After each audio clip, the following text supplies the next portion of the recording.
This is Yamini Seni, and today we are going to do class 9 subject science, chapter number 5, the fundamental unit of life. So we had done with the first page, second page.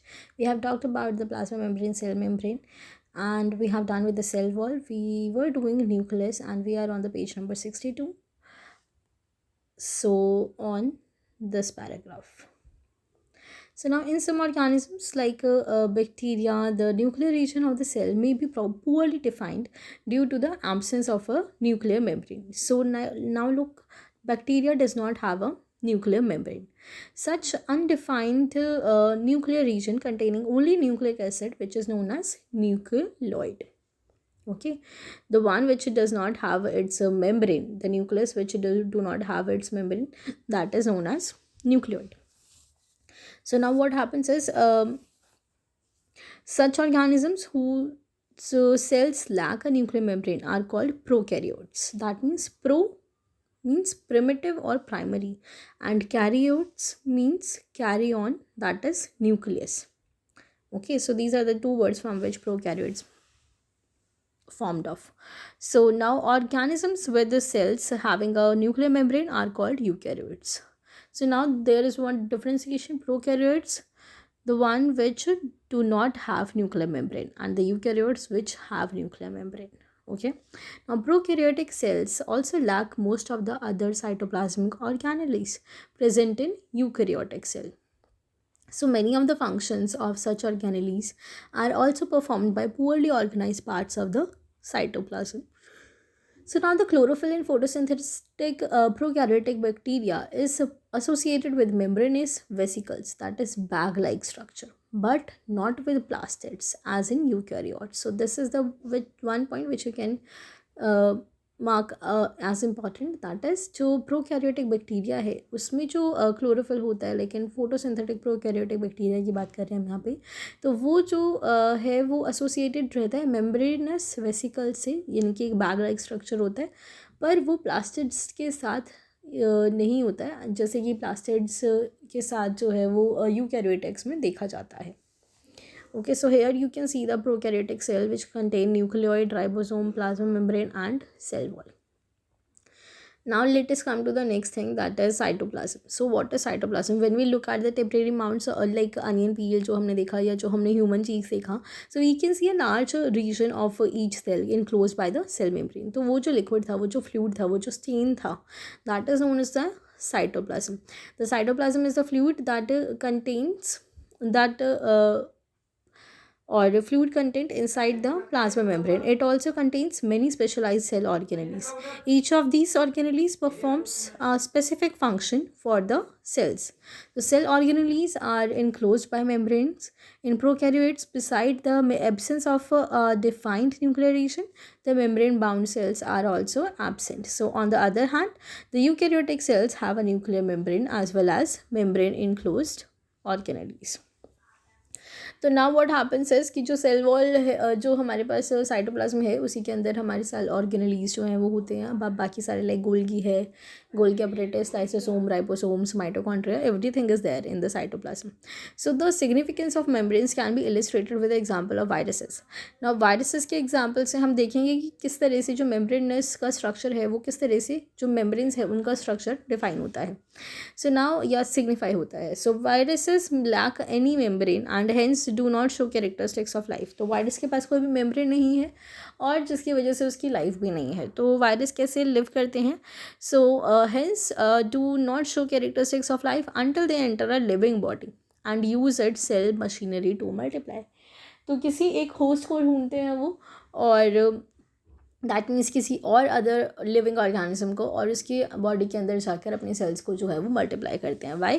Because they do not have their own membrane. Okay, now let us come to the next page, that is a question over here. So fill in the gap of in the following table illustrating differences between prokaryotic and eukaryotic, which we have done right now, right? So nuclear region well defined and surrounded by a nuclear membrane. इसके अंदर जो है वो नहीं होता है और उसे हम न्यूक्लियोइड कहते हैं. ना क्रोमोसोम यहाँ पे सिंगल होता है, यहाँ पे मोर देन होता है, यहाँ पे membrane bound cell organelle absent होते हैं और यहाँ पे प्रेजेंट होता है, लाइक जो मैंने आपको बताया, Golgi apparatus, ribosome, lysosome, mitochondria, endoplasmic reticulum and all other. Now what are cell organelles. Cell organelles पे आते हैं. तो सेल ऑर्गेनलीज दैट मीन्स कि जो सभी मेम्ब्रेन है उसके अंदर हमारे पास like every cell has a membrane around it to keep its own content separate from the external environment. तो large और complex cells हैं including cells from multicellular organisms need a lot of chemical activities to support their complicated structure and function. तो ये बात हमें पता ही है कि हमारी जो सेल है उसके अंदर अलग अलग फंक्शन परफॉर्म करने के लिए अलग अलग ऑर्गेनलीज हैं, राइट. तो किसी का कुछ वर्क है, किसी का कुछ वर्क है. So now to keep these activities of different kinds separate from each other, these cells use membrane bound lateral structure or organelles within themselves. So this is one of the feature of the eukaryotic cell that distinguish them from the prokaryotic. That means prokaryotic के अंदर नहीं होते organelles और eukaryotic के अंदर होते हैं. So now some of these organelles are visible only within an electron microscope. तो कुछ ऐसे हैं जो कि हमें माइक्रोस्कोप के थ्रू ही दिख पाएंगे. Now let us see the first one, that is endoplasmic reticulum. So ER से हम इसे डिनोट करते हैं. That is a large network of membrane bound tubes and sheets. It looks like a long tubules और round और oblong vesicles. जैसे कि आप यहाँ पे इस पिक्चर में देख सकते हो, एंडोप्लाज्मिक रेटिकुलम यहाँ पर है हमारे पास. ये 2 टाइप्स के होते हैं, एक स्मूथ होता है और एक रफ होता है. तो नाउ इसके बारे में भी अभी जानते हैं. जो मेम्ब्रेन का स्ट्रक्चर है ER मेम्ब्रेन का, that is endoplasmic reticulum membrane का, वो सिमिलर होता है प्लाज्मा मेम्ब्रेन जैसा ही होता है. बट जैसे मैंने आपको बताया 2 टाइप्स का होता है. तो जो रफ एंडोप्लाज्मिक है वो उससे अगर हम देखते हैं अंडर अ माइक्रोस्कोप तो हम देखते हैं कि because it has a particles called ribosomes attach to it surface. तो रफ एंडोप्लाज्मिक की जो सरफेस है उसके साथ राइबोसोम जो है वो अटैच्ड होते हैं. ये जो राइबोसोम्स हैं वो which are present in all active cells, ये सभी एक्टिव सेल्स के अंदर प्रेजेंट होते हैं. Are site of protein manufacture. तो जो राइबोसोम्स हैं वो प्रोटीन मैन्युफैक्चर के साइट होते हैं. दैट मीन्स राइबोसोम्स में प्रोटीन बनता है. The manufactured protein are then sent to the various places in the cell depending on need using the ER. फिर जो ER है वो अलग अलग जिसको भी चाहिए होता है प्रोटीन उसको प्रोवाइड करता है पूरे सेल में. So now the next one is the SER, that means smooth endoplasmic reticulum.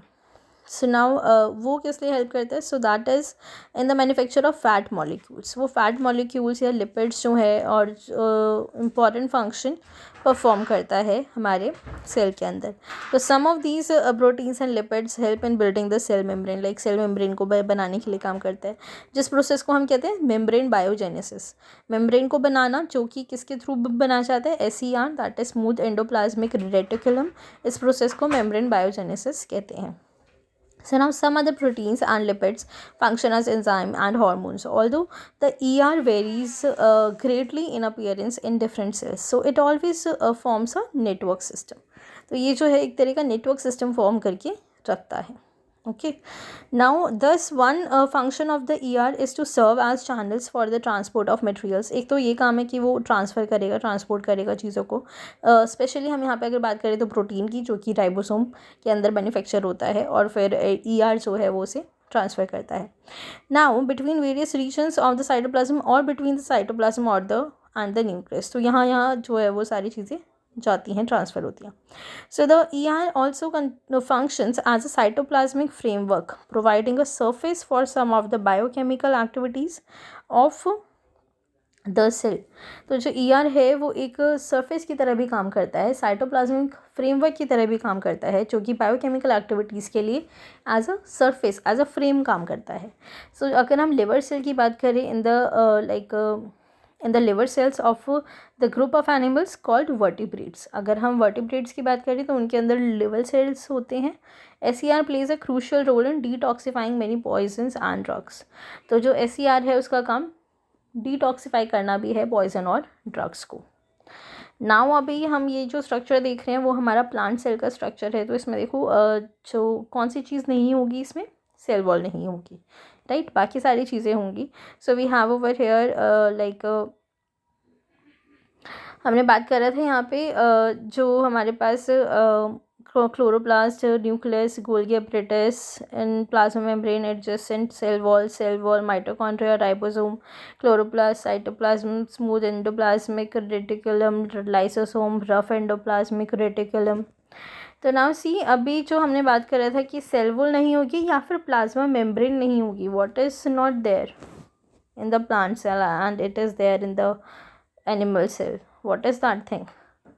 That is the cell wall. जो सेल वॉल है वो प्लांट सेल में होगी और एनिमल सेल में नहीं होगी। Now let us talk about the Golgi apparatus। So Golgi apparatus की अगर हम बात करें, so we have over here first described by Camillo Golgi. जो कैमिलियो गोल्गी हैं उन्होंने बताया था कि गोल्गी apparatus मतलब उन्होंने इसका नाम दिया था अपने ही नाम पे।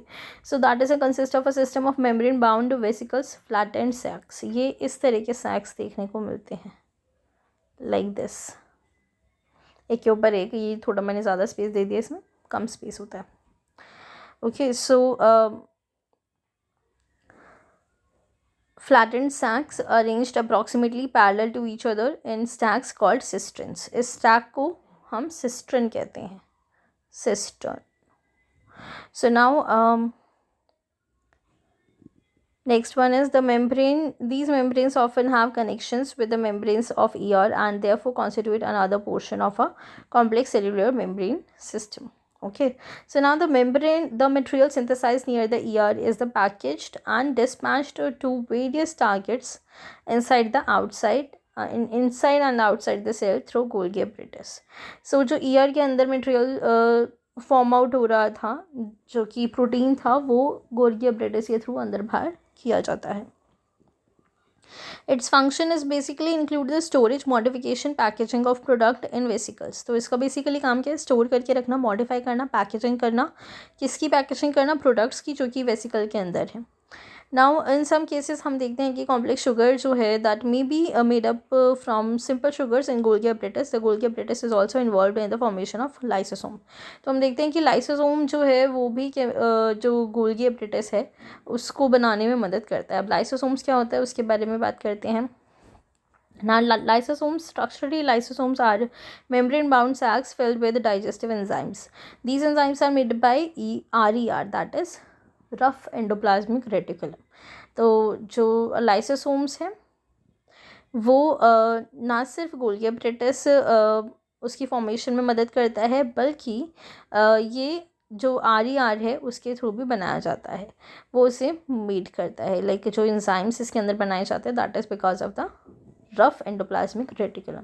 तो लाइसोसोम्स जो हैं basically kind of a waste disposal of the cell हैं। इसके अंदर वेस्ट जो है सेल का वो डिस्पोज हो जाता है, like you can say a garbage bin है ये। So these help to keep the cell clean by digesting any foreign material as well as worn out cell organelles। तो foreign materials entering the cells such as bacteria और food as well as old organelles end up in the lysosome. तो वो lysosome में like and में जाते हैं, like जो भी वेस्ट मटेरियल होता है उसके अंदर, which break complex substances into simpler substances। Lysosomes are able to do this because they contain powerful digestive enzymes capable of breaking down all organic material during the disturbance in cellular metabolism। For example, when the cells gets damaged, lysosome may burst and the enzymes digest their own cell। Therefore, lysosomes are also called suicide banks। So now why lysosome known as suicide bags? This is again an important question। So what happens is, अभी हमने देखा कि जो lysosome है वो cleaning के लिए मदद करता है। तो now जो lysosome है उसके जो अंदर ऐसा क्या है, तो it contain some powerful digestive enzyme, जिसकी वजह से वो कैपेबल होता है कि वो ब्रेक डाउन कर सके ऑर्गेनिक मटेरियल का। और जो भी डिस्टर्बेंस अगर मेटाबॉलिज्म में आ रही है सेल के, या अगर हम देखते हैं कि कोई डैमेज हो गया है, तो वो जो सारा है तो लाइसोसोम जो है वो बर्न भी हो सकता है, बर्स्ट भी हो सकता है। So now these enzymes digest their own cell. तो ये कोई क्या क्या क्या करते हैं, ये फिर ऐसी कंडीशन में अपने ही सेल को खुद ही खा जाते हैं। So that is also known as, that is why they are known as the suicide bags. Now we will take this mitochondria in the next class। Okay, till then you can read this।